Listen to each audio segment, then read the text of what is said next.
What's up, YouTube? It's your boy JB, and I am here tonight with a review for Real Housewives of Atlanta. This is season 12, episode 14, I believe it is, titled Lions, Tigers, and Shade. So, you guys, without further ado, let's go ahead and get into this video because I, unfortunately, have to go and drive 30 minutes to get my goddamn driver's license. Because if you guys haven't noticed, I got my nose re-pierced on the opposite side this time, and the girl never gave me my driver's license back, so I gotta do that. So, let's go ahead and just jump right into the video.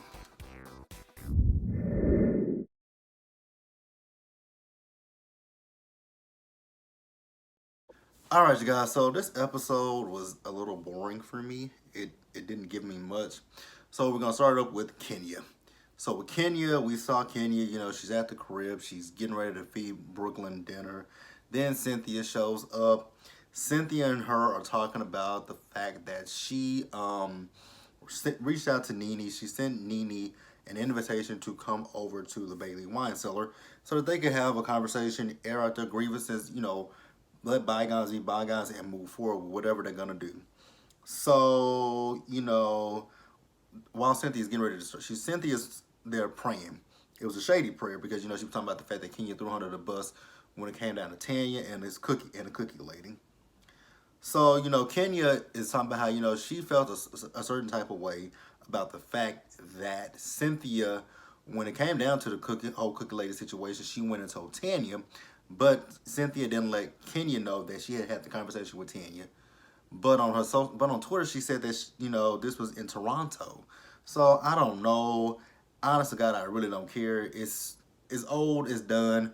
We've moved on from the cookie lady, so why are we still discussing the cookie lady? But, Kenya does apologize to Cynthia for throwing her under the bus, but she once again feels that Cynthia should have told her that she had that conversation with Tanya before before things got to the point that they got to. Do I care? Absolutely not. Can we move on? Please and thank you. So then they talk about the fact that Mike has written, wrote the book about his past relationship issues. Cynthia, I get that you love him, but you guys, I agree with Ken. You guys might want to seek out some premarital counseling. I'm not saying that Mike couldn't have changed from his last relationships, and it also depends on the time frame between the last ex-wife, and Cynthia. But I do agree, once a cheater, always a cheater. But like I said, he could have changed. But damn, he's cheated on both of his ex-wives, and then I probably girlfriends in the past. So I would just be a little leery about, Mike Hill. And then the fact that you guys are long distance. You're in Atlanta, he's out there in California. I would just be a little bit leery and a little bit apprehensive about that. So let's move the hell on.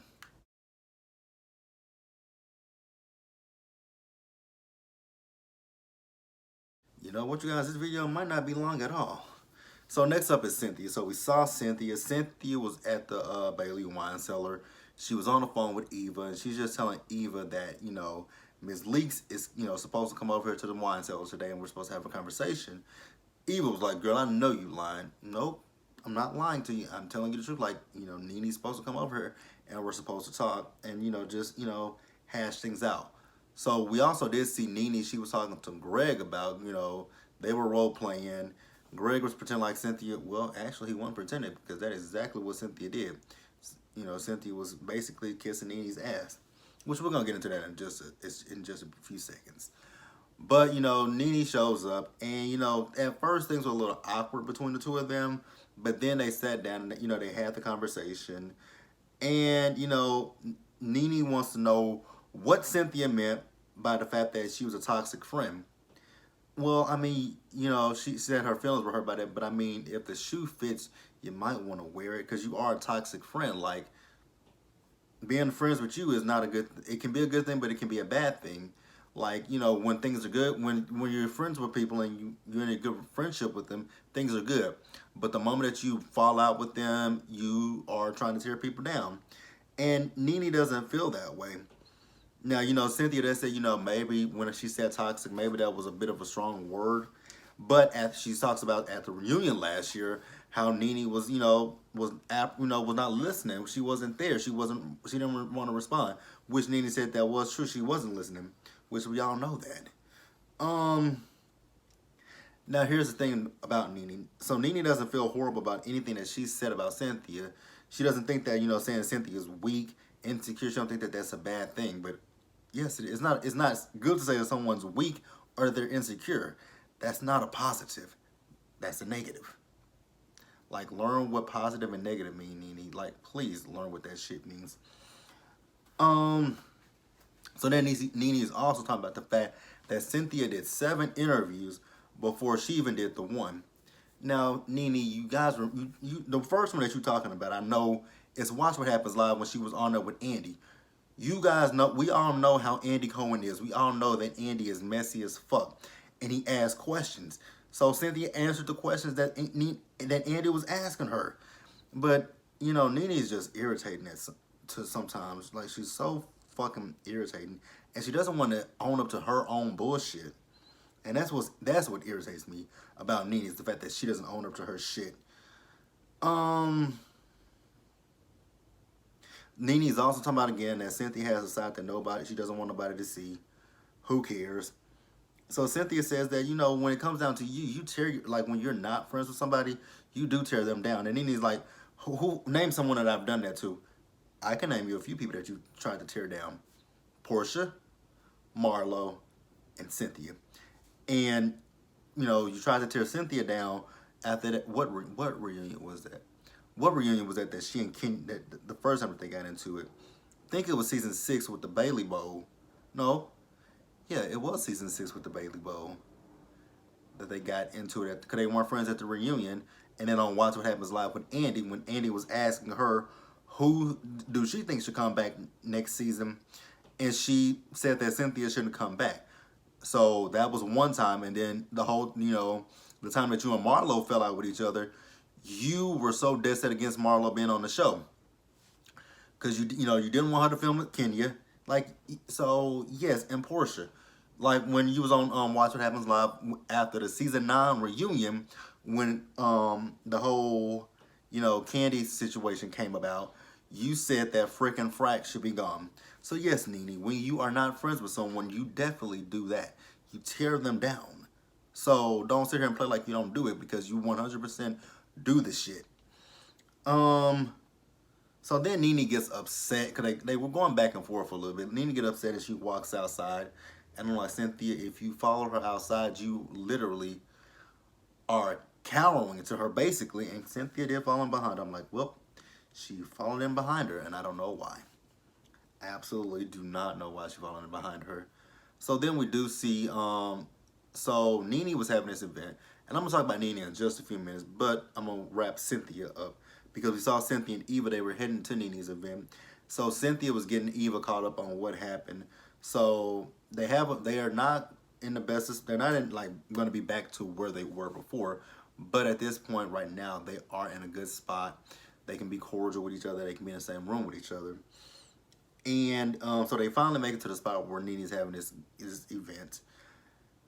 Eva is contracting. So Cynthia is like, you know what? Because they call Dr. Jack, and Dr. Jack tells them get her to the hospital. She's like, she didn't want to go to the hospital. And she told Candy, well, I can walk you through delivery. No, we're not doing that. But they eventually do leave to go to the hospital. And then Tanya, Tanya's there. Oh my God, you're going into labor? You gotta love Tanya. Let's move on, you guys.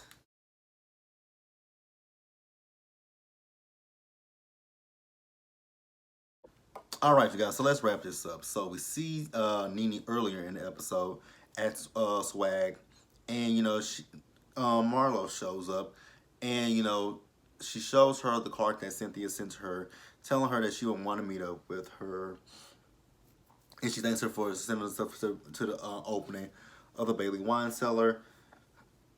So Marlo is all excited about the fact that those two are going to sit down and have a conversation with one another. And, Nene is talking about how she's happy that Cynthia extended an olive branch to her. So now, she wants to invite all the girls together for a brunch. Now I'm going to throw Marlo in just quickly, because we saw Marlo getting ready for the brunch. And, she called Portia on FaceTime. And Portia, she asked Portia, was she getting ready to come? Portia's like, no, I'm not coming, because Nene and I, number one, we have not sat down and had a conversation with each other. So why am I gonna do that? And then, she's playing on words, lying, all that kind of stuff. So no, I'm just not feeling it. So then we see, Tanya and Candy. Since they were the only two left, since even Cynthia had dipped out. They were. We found out that Tanya had met up with Candy and Portia a week prior, after I guess the whole situation with the cookie lady, and she explained to them what happened. But this is gonna be the first time that she's met up with all the girls since that happened. Um. So then Kenya shows up, and I'm just gonna point this out real quickly. For Kenya to be so upset about people saying that she wears a wig or pieces, you clearly came to that event with some. And this is no shade. This is not me shading Kenya by no means. So to your Kenya stands, don't get offended. But she came to the event with a ponytail. Like, that was not her hair, and you can clearly tell it wasn't her hair. And Kenya has long, beautiful hair. I'm gonna leave it at that. That's all I'm saying about Kenya. That's all I'm gonna say. Nothing else. So she ended up leaving because Nene was late as fuck to the event. So Nene does show up, and she showed up with a bunch of random women. I'm like, who are these women? And I'm like, we don't recognize any of these women, but we did recognize one of them, and it was Nene's friend Monique with the Y. Technically, that's Monique, but her mama says it's Monique, so we're gonna say it's Monique. So Marlo shows up, and then Candy fills them in on the fact that Cynthia and Eva left because Eva went into late, was having contractions, and Nene tells them that she met up with Cynthia, and she and Cynthia have a mutual understanding of each other. Cool, bam, bam, boom. Don't care about that shit. So they talking about Portia, and Marlo mentions what Portia said, but Portia shows up, and Tanya sees it. Oh my God! Speak of the devil, there's Portia. And what happened? So Nene, she got upset in her green her interview look, where she's talking about the fact that Portia is super late, but production rolled back the film that shows she was 2.5 hours late. Okay, and Portia was just 25 minutes behind you. What the fuck ever. Whatever. So Portia was telling her why she was so leery about coming, because she felt like she didn't feel like the invite was genuine. She didn't want to be involved in a lot of drama and mess. But Nene says this is something that she does every month, or every month, whenever she does it. And it's about sisterhood. I'm like, well, that's a strange looking sisterhood that you got right there. But I'm gonna let you have it. So you guys, that is it for Real Housewives of Atlanta. So be sure to like this video, leave your comments, subscribe to the channel, hit the bell notification button so you guys know when I drop anything else, and I will catch you guys later. Peace out.